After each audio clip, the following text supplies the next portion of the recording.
What's up, machine freaks? I hope everybody's feeling fly. Today is going to be, well, an expensive day. Car and small truck owners don't have to deal with this issue.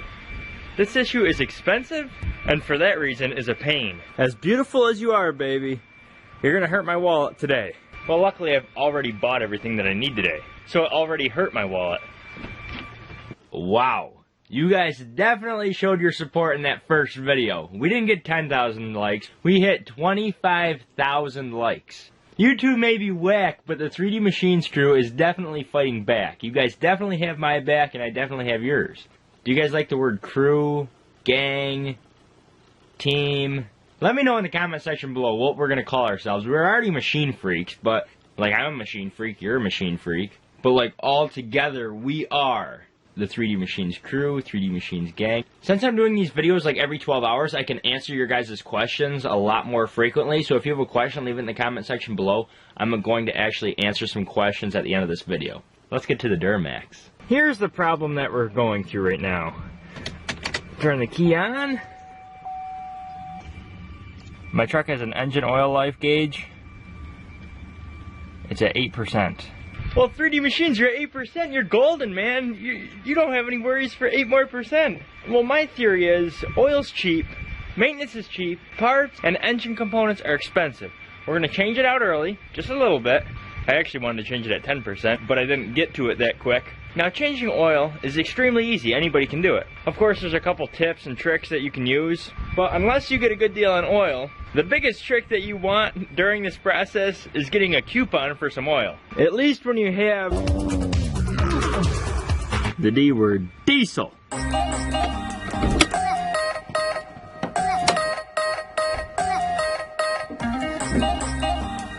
Now, when I buy something or talk about something, I like to compare the benefits to the drawbacks.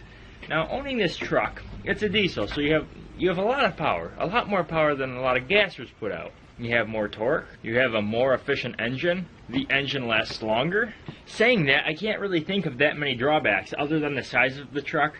You have a smaller turning radius, it costs more to insure, it costs more to register, everything like that. But I think the pros beat the drawbacks, or the cons.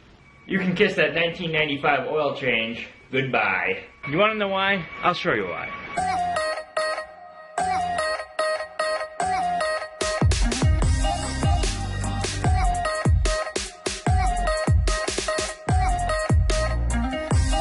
I know there are a lot of people that watch me that don't really understand how much oil a diesel truck or any diesel vehicle really takes compared to a gas vehicle. They make my truck in a gas form, and it doesn't take anywhere near as much oil as my truck does. Now, for most cars and trucks, you use about a gallon's worth of oil, or about 3.75 liters. And some cars don't even take all of that. For our purposes, we'll put this right here. Now, for some trucks, some cars, you might take a little bit more. So you might not take a full gallon, but you might need maybe another quart. Now, unfortunately, my expenses don't stop there. We don't have to. How do you like my makeshift table?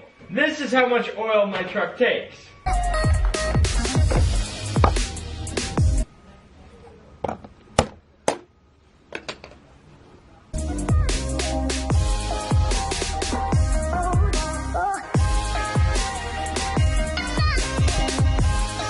I always like getting people's reactions when they see stuff like this, because they're used to just using this and maybe not even using the entire bottle. So for most vehicles, you're using 1 gallon, which is 4 quarts. My truck takes this. Well, not all of this, but it takes 10 quarts. If there are 4 quarts in a gallon, we got 4, 8, 12. That's why on commercials, you always hear that little tiny fast guy talking at the end of the commercials. Well, on the oil change commercials, they say, "Oh, come in now, get a $14.95 oil change. Exclusions apply." They're talking about me and people that rock synthetic oil.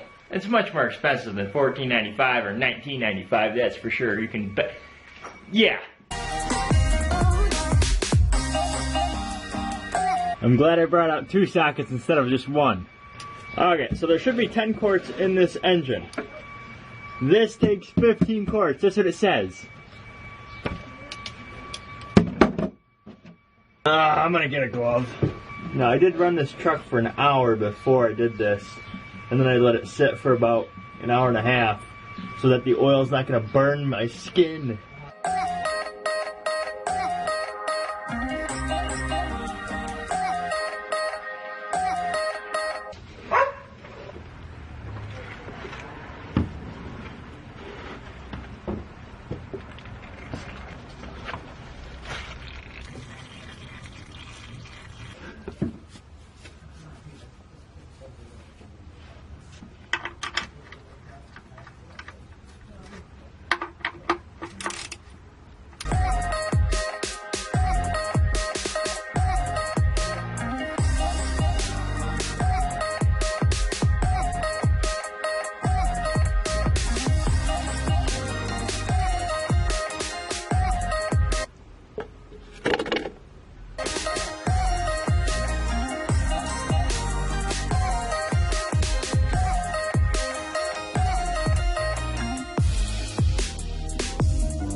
There's our first bottle.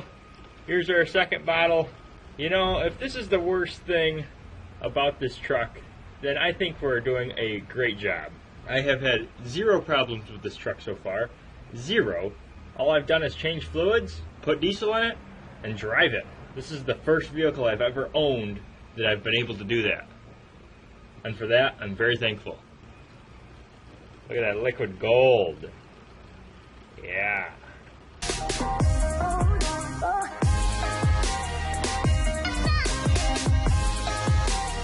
Here's what the oil color looked like.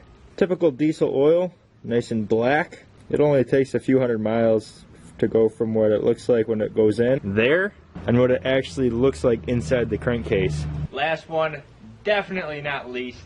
It was the same price.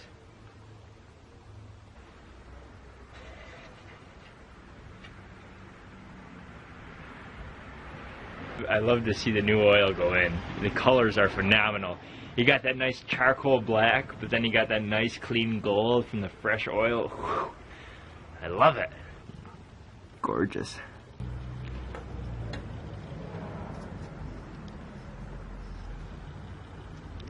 We should have enough engine oil in it to run it. Go for a quick spin. We talked about some of the negatives. Now let's talk about some of the positives. Now luckily it's a tall truck, so I have my oil pan still under it. I don't even have to remove them. I can just back up, not have to worry about it, go do my cruise, come back, check the oil, make sure we're at an awesome level, and if not, put a little bit more oil into it. Not too tricky.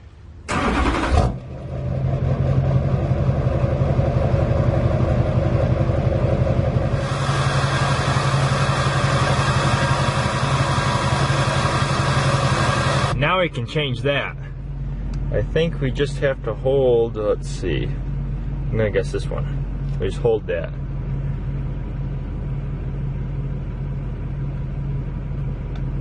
Oil life reset.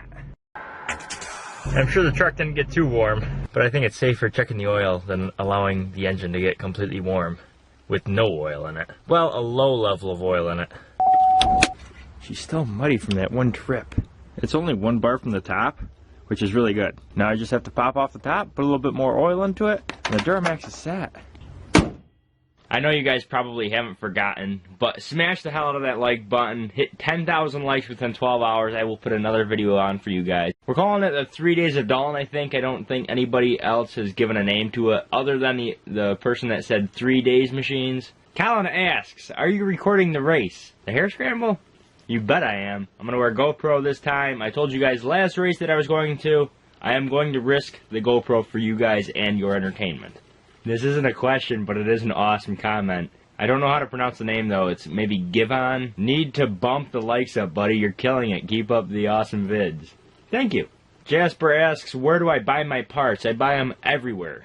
Like, there's not a specific site that I just go to. Usually, I like Google, so I'll Google the parts, and then I'll just price check them between all the sites. Sometimes the prices aren't the best at certain sites, but they have better like shipping options. Like if you spend more than $50, you get free shipping, and I like that. You guys can probably agree with me on that. Avery says, I feel like 3D Machines doing a snow bike build, timber sled in parentheses, would be so cool. It would be extremely cool. We need to clean up the garage first, and a lot more other things. Where is Prince? We haven't seen him. Prince, the fans want to know where you've been. Give me some knuckles. Come on. Yeah. Gonna do the old stretch. What happened to the Motron? The Motron is put to the side for now. I would need to put my snowmobiling stuff on to ride it. This will be the last question. If you guys have any other questions, like I said before, leave them in the comment section below. I will try to get to them in the next video. I think this is how you pronounce it, Giovanni.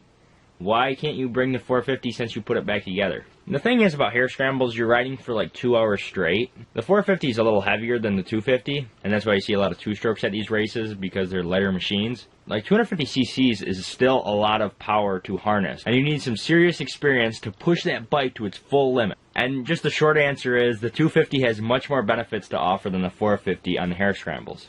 I hope that answers your question. Don't forget to smash the hell out of that like button. I'm losing my voice. I don't mind working my butt off, hurting my vocal cords. Yo-yo. You only YouTube once. I'll see you in 12 hours. 3D Machines out!